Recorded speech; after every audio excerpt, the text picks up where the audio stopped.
Taylor Stadium, home to the University of Missouri baseball team, has seating for 3,031 fans. Compare that to softball's university field capacity of 500. The disparity of attention between men's and women's athletics is no better displayed than in the difference of expected seating between two comparable sports, 3,031 and 500.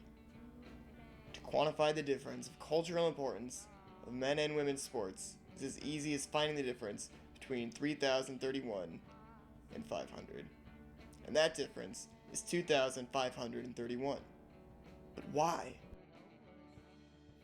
Clearly the demographic shifts with men's basketball and football versus everything else. You know, those are the two number one sports in this country outside of baseball. You know, I mean, you can throw baseball as your number three.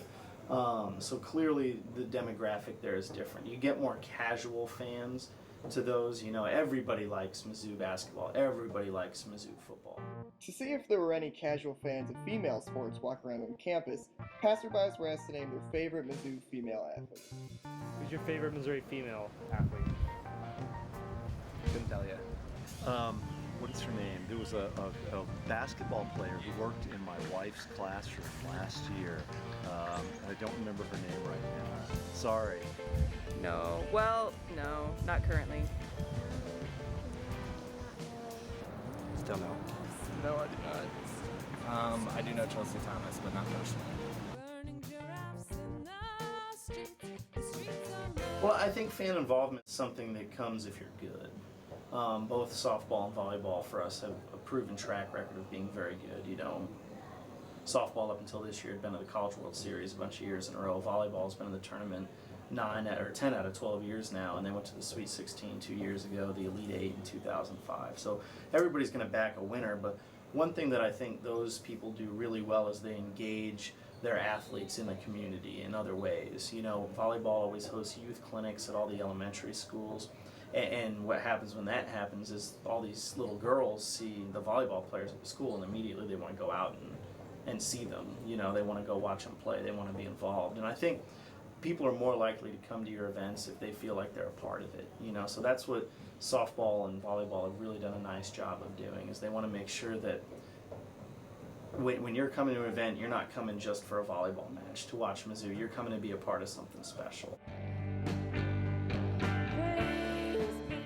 I do also think you can still see shades of this gendered bias in media presentation, because if a news channel or program does an individual profile of a female athlete, it'll generally be something like, while so-and-so female athlete is a tough competitor on the field, off the field, she's just a mom or just one of the girls, and they'll show her doing very, very, very heavily gendered things that are traditionally female in a house, cooking, hanging out with family, getting her nails done with friends, shopping, that type of thing, or posing in a very, very sexualized way. Playboy does that with Olympic athletes. You know, look at these great women and their incredible physical gifts, and they're in a bikini and sticking their boobs out.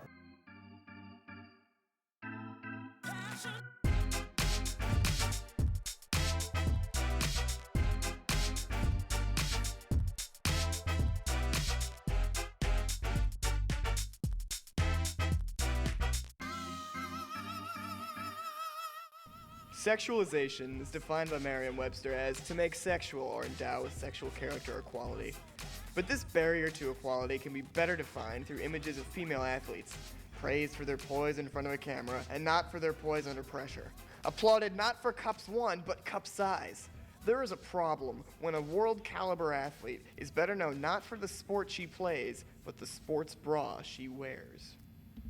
I think that one really interesting sort of side effect from that is the gender presentation that lots of female athletes do. I don't know if you're familiar with the softball team here at Mizzou or other college softball teams. You know, they all wear hair bows and ponytails and tons of makeup when they're playing, and I think that's interesting because softball has a reputation of being a lesbian sport and a butch sport, but all the players on the team do this very feminine presentation of self, and I would assume that given, you know, extrapolating from my own experiences as an athlete, that that's sort of a counteract the masculine stereotypes.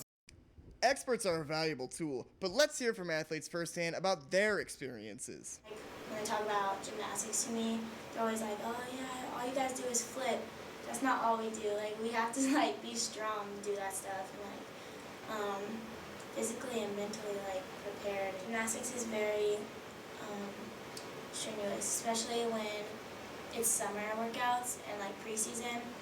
We do running on Mondays and Wednesdays and lifting on Tuesdays and Thursdays, and then we're in and out of the gym every day pretty much, so it's very tiring. When I started playing for my college team, there was a huge disappointment on the girls on the rest of my team who wanted more attendance, and all the fans went to all the guys' games instead of the girls' games. That ended up changing, but there was a big disappointment from the team. I think sometimes people do forget that, or they do treat female athletes a little more like they're like more like guys than girls who do not play sports. I think girls who do not play sports, they're seen as more totally feminine and just totally like, you know, ladylike, whereas I think athletes, they're just known as like female athletes. They can be known as just like tough players instead of girls. Whereas some athletes, or female athletes, might get a little upset that they go through just as much work, they go through just as much training, and just as many hours in the gym, but they don't get quite the recognition that the guys' teams do. I played rugby as an undergrad at Indiana University, and rugby is definitely sort of perceived as a hyper-masculine sport, really aggressive and competitive, and a hard-hitting, hard-drinking type of affair. And it also has a reputation of, you know, female rugby players all being lesbians. And I'm straight, so I didn't mind necessarily the whole lesbian stereotype, but I wanted to make sure that people thought that that wasn't me. I wanted to go to tournaments and be the pretty girl and the feminine girl, which wasn't that difficult at tournaments a lot of the time. So what can be done to give female athletes the recognition they deserve? First, Mizzou is leading the way with upcoming improvements to football, baseball, softball, tennis, golf, and track and field facilities. Softball's university fields upgrade specifically entail the addition of more seats, a team clubhouse, as well as indoor batting cages. But these renovations will be wasted if no one goes, so go to some games! You use like the energy from the crowd to like get yourself like, you know, like pumped up. I like the pink out because it supports like breast cancer and has a meaning to it. So that was my favorite one. It was really fun. And when you do start going and you want to get involved, it's easy to support your team. So, you know, back in 2005 when volleyball was really good, they were averaging close to 3,000 fans a match. And a lot of that is a group of students at Walpers Hall at the time, but just a bunch of engineering kids started what's now known as the Volley Zoo, you know, and they were at every single game. How cool is that? For schedules and team information, visit mutigers.com.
horizon.